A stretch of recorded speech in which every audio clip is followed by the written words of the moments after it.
نبی پاک صلی اللہ تعالی علیہ وسلم وضو فرما رہے تھے تو صحابہ آپ کے وضو کا پانی نیچے سے لے رہے تھے، کوئی پی رہا ہے، کوئی سینے پہ مل رہا ہے، کوئی ہاتھوں پہ مل رہا ہے. تو آپ نے فرمایا کیوں کر رہے ہو؟ ما یحملکم علی ھذا، ایسا کیوں کر رہے ہو؟ کہ حبا للہ ولرسولہ، کہ ہمیں اللہ اس کے رسول سے پیار ہے اس لیے کر. تو آپ نے فرمایا میں بتاؤں سچی محبت کسے کہتے ہیں؟ وہ محبت جو اللہ اس کا رسول قبول بھی کرے، اور وہ محبت جو اللہ رسول کے ہاں پسندیدہ بھی ہو، اور تمہاری محبت بھی قبول ہو اور اللہ بھی تم سے پیار کرے، وہ بتاتا ہوں. کہا جی کیا ہے؟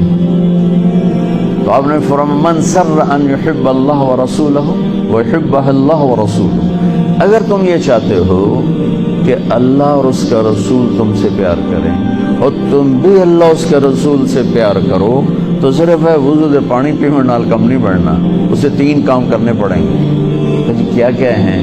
کہ فَلْيَصْدُقِ الْحَدِيثَ إِذَا حَدَّثَ، اسے زندگی بھر سچ بولنا ہوگا، جھوٹ نہیں بولے گا. اللہ اس کے رسول کی بارگاہ میں محبت کو حاصل کرنے کی پہلی نشانی کیا ہے؟ کہ وہ سچ بولے گا، جھوٹ نہیں بولے گا. دوسری کیا ہے؟ فَلْيُؤَدِّ الْأَمَانَةَ إِذَا تُؤْمِنَ، کبھی کسی کو دھوکہ نہیں دے گا، کبھی کسی کو دھوکہ نہیں دے گا، دیانتداری سے کام کرے گا.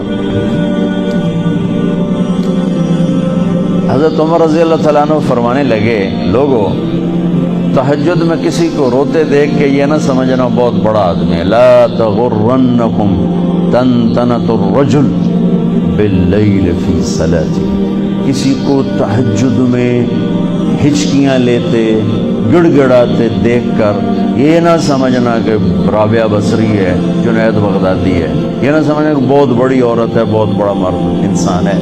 ان الرجل کامل مکمل اکمل اعلیٰ ترین انسان جانتے ہو کون ہے؟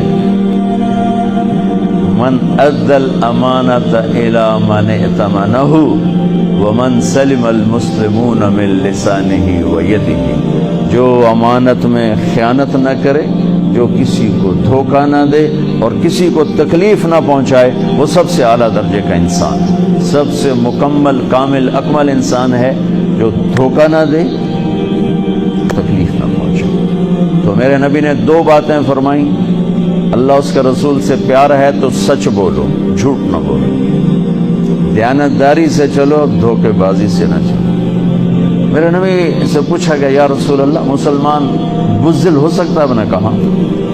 بخیل ہو سکتا ہے؟ آپ نے کہا. جھوٹ بول سکتا کہ نہیں؟ جھوٹ نہیں بول سکتا، جھوٹ نہیں بول سکتا. میرے سارے معاشرے میں جھوٹ ہے، صرف یہ نہیں کہ تجارت یا کاروبار یا لین دین، پورے معاشرے میں جھوٹ. اور میرے نبی نے فرمایا کہ میرا امتی ہر گناہ کر سکتا ہے، 2 نہیں کر سکتا. میرا امتی ہر گناہ کر سکتا ہے، 2 نہیں کر سکتا. ایک جھوٹ کبھی نہیں بولے گا، ایک دھوکہ کبھی نہیں دے گا. ایک جھوٹ کبھی نہیں بولے گا، ایک دھوکہ کبھی نہیں دے گا. میرے عزیزو، سچائی اور دیانتداری پر اپنی زندگی کی بنیاد قائم کرو. پھر یہاں تم ڈگمگاؤ گے، چونکہ سارا بازار تو جھوٹ بول رہا ہے، سارے دفتر جھوٹ بول رہے ہیں، سب دھوکہ دے رہے ہیں، اور تم پٹو گے، پسو گے. تو یہاں جو چیز تمہیں کھڑا کرے گی وہ اللہ پر یقین کھڑا کرے گا کہ میرا رب اللہ ہے، الحمدللہ رب العالمین، میرا رب اللہ ہے، میرا پالنے والا اللہ ہے. میری نوکری نہیں، ڈگری نہیں، کاروبار نہیں، تجارت نہیں، میرا پالنے والا اللہ ہے. لہذا مجھے سچ ہی بولنا ہے.